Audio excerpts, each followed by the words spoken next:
Zendaya! Hi, how are you? And welcome to you too, Sam Levinson. How are you, man? Zendaya, you were awarded for your performance on the episode 3 of the first season of Euphoria, when Rue is very vulnerable about her feelings towards Jules and goes to her friend and dealer Fez for a fix, but is turned away. So, yeah, I know a lot of you probably hate me right now, and I get it. Fez, open the fucking door, please. I'm begging you, just open the door. You're full of shit, man. You're a fucking dropout drug dealer. Open the door! If you gave a shit about me, you did this to me. Ah!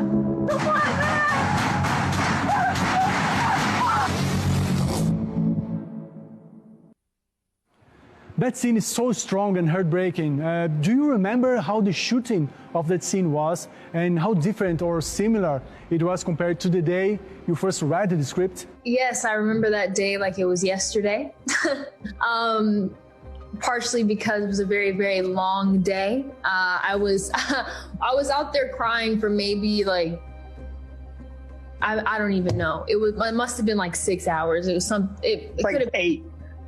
more. It was 8 hours. It was a long day. But I was terrified about that scene from the moment that I read it, but also very, very excited. I mean, I think it's in the script, it was such a powerful moment, and I just wanted to do the best job I could, but that was also terrifying because I knew what a moment like that would require. So I was very scared, very nervous to see if I could actually handle that on the day, and it wasn't easy. It definitely wasn't an easy day. I relied heavily on Sam to get me through and to just get me wherever I needed to go and stay there for such a long time. But I have a good group of people around me, so I'm very lucky. How was it to meet Rue again? Oh, it was the best. I missed her very, very much. I haven't been able to be so close to Rue since we wrapped the last season, and I just was waiting until like literally the day we wrapped. I was like counting down the days until I could come back, and due to everything that's happened, you know, we had to kind of stop the season before it got to the second season before it kind of got started. But in many ways, I think it led us to these beautiful episodes that I'm really proud of. And Sam has, you know, taken Euphoria to just, I think, another level and seeing it in a new way. And I'm grateful that we got these beautiful pieces out of all of this. Well, Mr. Levinson, still talking about this special episode. It was recorded during this pandemic, right? So my first question is, how different was it? Having less people on the set made it more like intimate? Yeah, I don't know if it was more intimate because, you know, you've got face masks and face shields and stuff like that, and you're always trying to not get close to anybody. So it's a little, I don't know, you know, it was definitely different. Intimate would not be the word that I would use for it. But I think the episode in and of itself is a more intimate episode. And that's kind of what the restrictions of COVID put on the production of the show, which I don't know, I think gave us an opportunity to do something sort of markedly different with the show that we probably wouldn't have been able to do otherwise, which is this kind of portrait of these two characters sitting at a diner on Christmas Eve talking about life and regrets. But I'm really proud of the work that we did, and we did it safely, and we have an incredible crew. I almost burst into tears when I saw everybody again for the first time, because it really is a family, and being back on set, even under the kind of strange conditions that we were, was you know, it was pretty wonderful. Mr. Levinson, Zendaya once said that she believed that each character of the show represents a bit of your own personality. After playing with these characters during season 1, what can we expect in this special episode set on Christmas time? It's an episode that kind of takes place between, you know, season 1 and season 2. And it's just sort of a deep dive into both Rue and Ali, and it's tonally different. The mood is different. I'm usually trying to not write dialogue, or I'm cutting dialogue that I write, and just trying to tell the story without words. this is the exact opposite. It's almost all words. But I think it gave us an opportunity to sort of go deeper into the sort of heart and soul of this girl that I think care a lot about. And you sort of look at her humanity and also the nature of addiction and regret and trying to get clean when you're younger versus trying to get clean when you're older and you've already lost, a lot. And I think that's the interesting sort of dynamic between the two of them is Rue's sort of still in the beginning of her life, whereas Ali has lived a life and they're struggling with the same problems. But Rue's yet to lose that much. She has an opportunity to change and the decision is hers. Zendaya, Mr. Coleman Domingo is one of the actors from season 1 that are in this special episode. But before we talk about his part in this, I'd like to address the fact that you were only 5 years old when you first met him. As he said in an interview, is that correct, Zendaya? I believe, do you remember any of this? Yeah, so Coleman, who is, an absolutely phenomenal, brilliant, just all the amazing words a person could say about an actor. He is, and a human being. He's so talented, and I was so excited when Sam just wrote a thing of just me and him talking, I was like, yes. But yeah, he actually did, I think, a few plays at the California Shakespeare Theater, which is a theater company in the Bay Area where I'm from that my mom used to work at when I was just a little one. So he would perform, and I guess I met him probably several times. I was like this little curly-headed kid running around playing with sticks and watching the shows and, drinking hot chocolate in the back of the theater. And yeah, he remembered me, and he remembered my mom, which was cool. So it's crazy how things kind of, connect and come full circle in life, really. So it was a very cool thing to find out.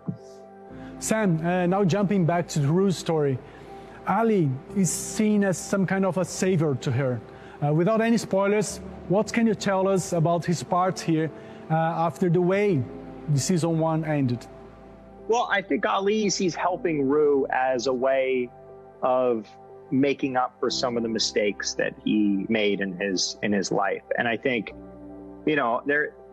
it's always that thing. And I think it's particular to people who have struggled with addiction is once you get clean and you're on the other side of it, you start to realize, okay, how can I leave this earth doing a little more good than I started, with, because it's, he's got regrets and I think a lot of addicts do and stuff. So I think he wants to make a difference, and he wants to kind of get her to stop bullshitting herself and look at what the sort of honest problems are that she's dealing with, and not sort of duck it or run away from it, but to confront it. And besides all the heavy scenes, it looks like the cast and crew managed to become very close friends. How do you guys manage to leave the tension of the scene and move on to the next one? I think it's different for each of us, but I think for me, at least, I think just having that support is so important, the environment that's created on set. And I think that comes from the top, which is, Sam, our captain, really making an environment where people feel not only happy to go to work, but they feel safe and people are friendly and really just feels like a safe place to be able to explore and go to these really tough places. There's been times where I had these tough scenes and I hear sniffles, coming from around the set, which means it wasn't just me, going through the scene. I had a crew of people going through the scene with me. And there's this kind of support system that everybody shows each other. And I think that to me is how you're able to get through the scenes, get past the scenes, because people check on you and, if they see you at craft service, like, you good, everyone just is really, really great with that. And I think that that environment allows for all of us to really get through all the crazy stuff that we all have to do. Sam, you said earlier that Euphoria was some kind of therapy for you, especially Bruce's story that you based on your own personal experience fighting addiction and depression as a teenager. Why did you decide to make this new episode now instead of saving this story for season 2? Well, I mean, I might still be fighting depression. It's that's not always in the past. Ebbs and flows. But I missed Rue. I missed our cast. I missed our crew. Part of what got me, through, some of the last year was trying to figure out what ways we could be inventive and still be safe, and how we can overcome the sort of obstacles that the world has sort of placed upon us to tell stories. It was just a matter of trying to be safe, trying to be inventive, trying to work within the restrictions. We were shooting this episode in, I think, 1/5 of the normal time that we shoot an episode in. It meant that, it placed a great deal of responsibility on the actors as well to have like 12, 15 pages memorized at a time. And I also, I just didn't want to wait that long for the show to come out. It just felt depressing. So we wanted to do something that people would enjoy. And, hopefully they do. Zendaya, I feel like I have to ask you all about Barbie Ferreira, our Brazilian representation on the show. Is she teaching you guys something about our culture?